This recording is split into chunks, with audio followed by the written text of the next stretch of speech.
Hey, good morning. Yes, it is. It is Thursday, July 3rd, going into the July 4th holiday, right?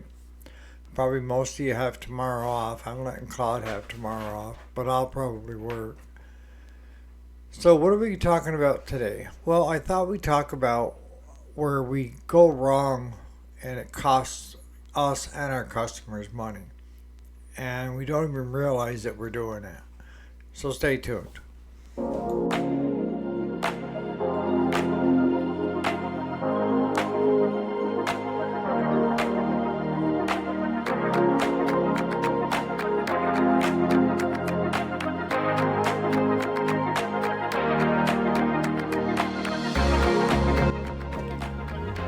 Alrighty, welcome back to the channel. My name is Eric, if you didn't already know it. And yes, this is a weekday, Monday through Friday. Today is Thursday, July 3rd of 2025. Let me first start off by apologizing for yesterday that I didn't get a video out. I've kind of made it a point that if I can't give you good content, don't waste your time. And your time is very important to me. If you're taking the time out of your day to listen to what this old codger's talking about, it's greatly appreciated. And for some of you that have reached out, you know, it's greatly appreciated. And you're not getting rid of me that easily. And most of you probably know more about it, and Jason, you would too, because you seem to be pretty good on chemical makeups and stuff. But my potassium's been running a little on the high side, and it's back normal again. But I never thought I would hear a doctor tell a patient, which was me, cut back on the fruit and vegetables. You heard it right. And because they cause overload of potassium. And my sister-in-law, she's been sending me different photos of foods that contain high potassium. And that's ice cream, which I have every night before I go to bed. You got to live your life the way it's meant to be lived and enjoy every minute. So what are we talking about today? Talking about stuff that we do that costs us and our customers money. And let's first start right off by not diagnosing what's really going on. And you're going to say, well, what do you mean not diagnosing? I mean, before you lay a wrench on that thing to try to figure out what's going on, one of the things that not only I, Jason, Travis, Amos, Ed, we've all talked about this, about how you start with compression. Then you go to fire to see if the coil is even giving a spark. Then you go to fuel. Is it bad fuel? In our case, we dump the fuel. And then last, is it getting enough air or too much air? And you're going to say, well, how do you get too much air? It's because the machine was made to run with an air filter on it, right? A clean air filter. If it's dirty, it's going to flood itself out. If you don't have it on, it's going to allow too much of an air fuel mixture, and it won't run right either, right? But so often the case, what we end up doing is we have that aha moment of where we look at the piece of equipment that comes through the door and assume. And you know what assume is? It makes an ass out of you and me, right? So we jump to what our brain is telling us is a good chance that's the issue, only to chase our tail half the day and come to find out that it didn't have compression. I don't know how you run your shop, but the way I run my shop is I try to treat people, my customers, the way I would hope to be treated. And that means if we spent chasing our tail half a day, 6 hours, on a weed eater that didn't have compression when it walked through that door, that's on me, not my customer.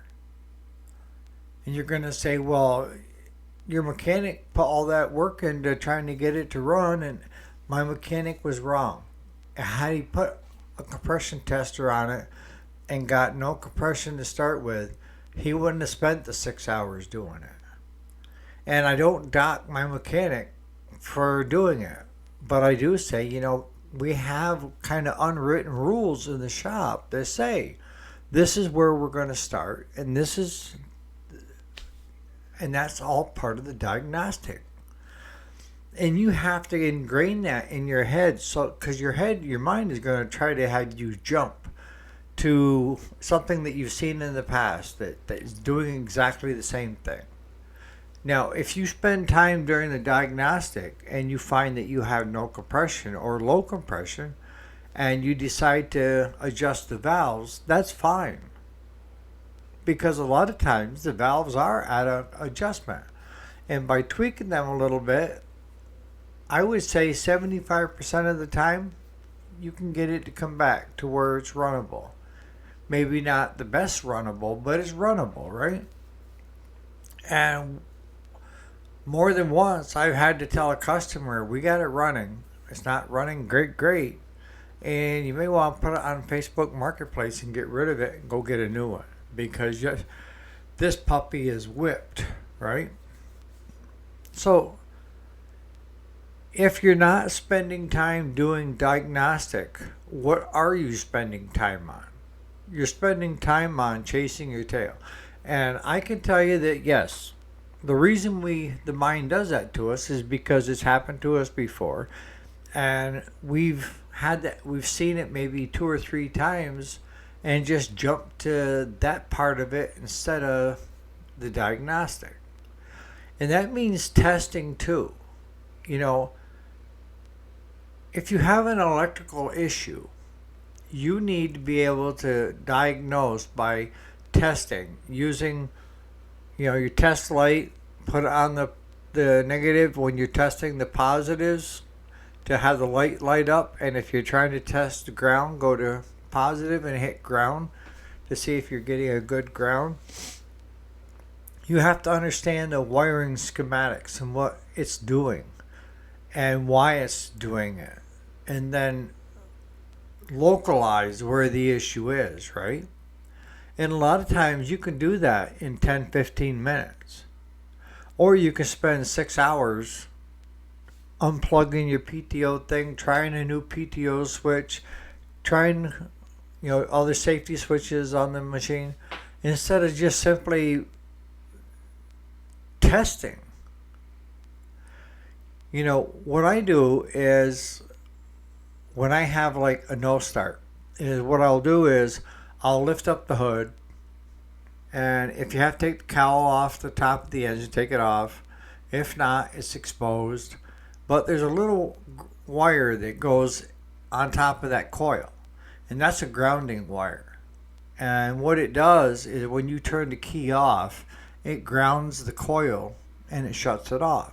But what it also does is if there's a safety switch in the system that is either open or closed when it shouldn't be, you also will get a grounding.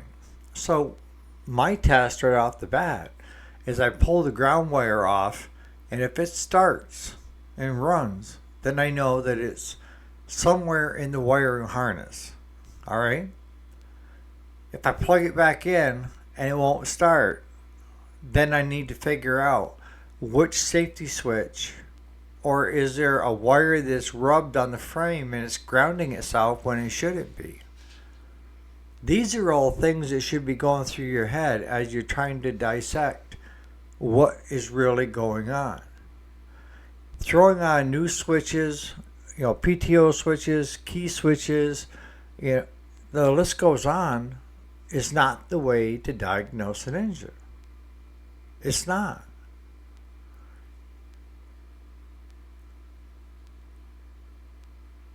It's a process. And you have to do that same process every time when you approach. It doesn't matter whether it's a rider or whether it's a push mower or whether it's, a trimmer, chainsaw. The same process comes into play. And that is test, and test before you go jumping. And yes, if you have a bad safety switch, it can leave you scratching your head, right? But What I do is I have safety switches right in stock, brand new ones, whether it's for the brake pedal, whether it's for the seat, I mean, the list goes on. All right. And I can unplug the seat on any lawnmower, plug in the seat switch, a good one, depress it, and if it starts, then I know it's the seat switch. Or there's something broke mechanically that's not getting enough weight. We had one case, and we went around and around with this, of where this young lady was having problems with the engine cutting out while she was mowing her yard. And we went and picked it up, brought it back, started it up, mowed perfect. We couldn't figure out nothing wrong with it. Took it back. She said it was still doing the same thing. So we picked it back up again and went from head to toe on it, and we could not find anything. Come to find out, when we took it back, I said, I want to see you mow your yard. I want to see it happen. So she got on it, and she was scooched up towards the front of the seat, and every time it would hit a little bit of a bump, she'd come up off the seat and the engine would die. And then when she'd sit back down, it would start back up again. Simply reattaching the seat where it was comfortable for her, because she was short-legged, was the fix, so that she would sit comfortably in that seat and be able to mow her yard. Problem solved. And that's when there's nothing wrong with the unit, it's what's going on with the operator. And if your seat isn't far enough ahead for you to sit comfortably in the seat on the seat switch, it will cut out. And we've had that happen, I think, 3 different times. And what we end up doing is, if it sounds like that's what's going on, we'll go out and we'll have the customer hop on the mower and show us what's actually going on. And if it's a 10-minute seat adjustment for them, we bill them $50 for the service call. Problem solved, right? Or if I looking for future business, if it's a new customer, sometimes I'll say it's on me. That way, any further business will come our way. But you have to test, and more test. And a lot of us think, well, that testing phase is taking away from getting the actual work done. But in the end, from our cases anyways, the work that was done before the testing was wasted time. Whether it be no compression on a trimmer after you spent 6 hours and you had me order a new carburetor for it because you thought the carburetor was bad, and not telling me that you hadn't done a compression on it, that's on me. And that cost me and the shop money. Doing it the right way saves you and the customer the money. There are ways to test things, to rule things out. You need to get that process in the front of your head on every piece of equipment you approach. Compression, fire, fuel, and air. Those 4 things. And I used to say those 4 things and it will run. But that's not always the case. If you have a keyway that's sheared part way so it's throwing it at a time, could be that. But the only way you're going to know that is to test, right? And to figure out why it's doing or not doing what it should be doing.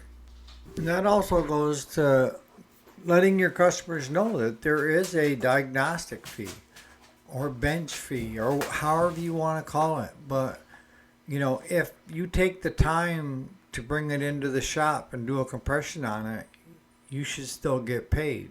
Your time is worth money, and they need to know that too, your customer. It's a give and take, right? You want to do best by your customer, but you also have to look out for your business. And by being forthright with your customers, saying there is a diagnostic fee, but if we can fix it, then that fee will drop, at least in our shop, and it goes to hourly. to get it fixed. All right. And actually, most of the time, the diagnostic fee gets dropped. I don't take and charge a diagnostic fee plus the time that we have in it to fix it. No. If we can fix it, then the diagnostic fee goes away. If it's a no fix, I gotta have to show that I did something on the books, right? Because your time is worth money. And we do a 1 hour minimum diagnostic fee of $40, right? 40 or 45. And most of the time that goes away. But the customer, you need to be honest and upfront and say when they bring it to you, you do understand that there is a minimum charge of a diagnostic fee. And that builds trust with your customer of being open and honest about it. And post it on the wall where everybody can see it when they come in. What your diagnostic fee is, what your hourly rate is, and what your storage fees are. If you call a customer and tell them it's done, then it's so much a day until it's picked up. And that way it kind of pushes the customer to get there and get it paid and get it home. So it's not sitting around in your boneyard. Because we have had numerous customers in the past that instead of paying the diagnostic fee, just left us with their piece of crap, and it went up on the hill. And the only way we could get the money back out of it was parting it out and using parts off from it to help fix customers' machines. Any mechanic can turn a wrench, but the real mechanics diagnose first before turning that wrench. They understand that the testing period is as important, if not the most important, part of the job. And that is taking the time to diagnose what's really going on. And the only way you can do that is to start with compression, spark, fuel, and fire. That's the 4 biggies. From there, it will tell you which direction to go. If you have no compression, you go to valves. If the valves don't give you enough compression, if you're working on a chainsaw, you need to know where to say uncle and stop. Because that's the other thing that makes a good mechanic and a good shop, is that they think of their customers first and not the shop. And I know a lot of businesses think about their business first and their customers last. And that works if you have an unlimited supply of customers. But if you're like us, our customers are our friends, and we have to treat them and their machine right. And that means not overcharging them for something that shouldn't have been done, and also not undercharging them. You can't work for free, guys. And I know that I always had that idea in my head and that's what I would tell the customer. I don't feel right taking money because I wasn't able to fix it. Well, you have to take money, because if not, you'll end up like I was, where I was spending all day long diagnosing equipment instead of doing actual repairs, because it seemed like I had customers bringing in crap they found on the street corners and out front of people's houses to try to get fixed to flip it. So by putting a diagnostic fee in and letting your customer know up front that there is a diagnostic fee builds trust. And like I say, any mechanic can turn a wrench, but your good mechanics like you guys do your diagnostic. That's the most important part of the repair, is doing proper diagnosing before you even start diving in. So on that note, you guys have a great Thursday. Again, I'm sorry about yesterday, but if I can't bring you good content, I'm not going to waste your time. So on that note, you guys enjoyed today, and happy 4th. I plan on having a video tomorrow, but we'll see how it goes. All right.